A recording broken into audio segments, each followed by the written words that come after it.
Good morning. Good morning, mate. Let's talk then about that missed penalty from a man who took plenty during his career. Would something like that have affected you? I don't know until you're in that circumstance. But yesterday it just felt like because of one small incident that happened with the referee that it affected his whole game. Well, if that's a scenario and the manager can see that, he actually takes a bad penalty. Like, he's missed the penalty. That's a scenario. He comes out and says, like, yeah, the referee didn't apologise to me. That's one thing. But then he says, it's not his fault that I took a bad penalty. Which, just get on with it. Reset yourself, take the penalty you've missed. There's 2 points, I guess, to it. The back part of what we heard from Bruno Fernandes there, he says, it upset me because the referee didn't apologise. That is what triggered me in that moment, the excuse for missing the penalty. So, in a way, he's saying I'm not making an excuse for it, but you're mentioning it. So, therefore, you are trying to make a little bit of an excuse for it. We can all see the referee accidentally bumped into him, but he doesn't even know. Bruno's stepping back, the referee's making sure everyone's out the box and he's walking around. He's not exactly out for the second half, that he's still talking to the referee. Now, that might be a totally separate conversation, but it sort of gives the impression that he's still a little bit of... Just like bumped into him, that's it. And then Bruno makes a big meal of it, like he goes to the ball, waving his arms about. I don't know. I think sometimes we do look at Bruno's reactions a lot because he's... By the penalty miss. It could have been about anything, but I think we look at it now, especially what Ruben Amorim's come out and said it like affecting his performances we could see. I think we go through it, like, you have to let it go. Like, captain, like, the spotlight's going to be on him all the time, regardless. That's the issue. But come on, you missed a penalty, you took a bad one. The referee hasn't put... He's literally... The record speaks for itself.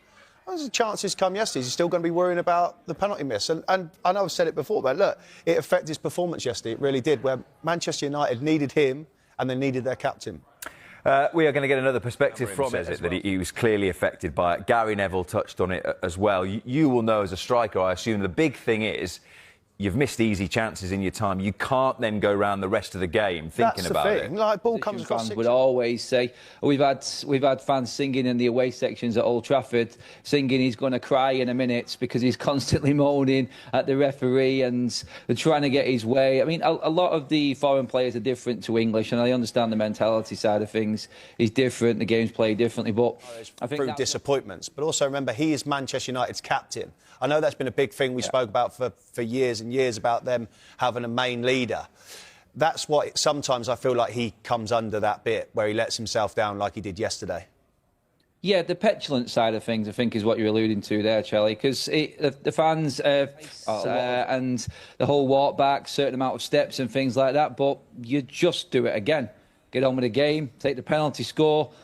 Bruno blazing one over, I think, was kind of strange for us anyway, because he usually just slots them in nice and low. Contributed to the team. Let's bring in another point of view on Bruno Fernandes and his future. We have been asking for your voice notes. We've had the one this morning from Manchester United fan John. This is what he's had to say about how he sees Bruno Fernandes' role at United moving forward. Bruno has been good for us for the time. To go for the top.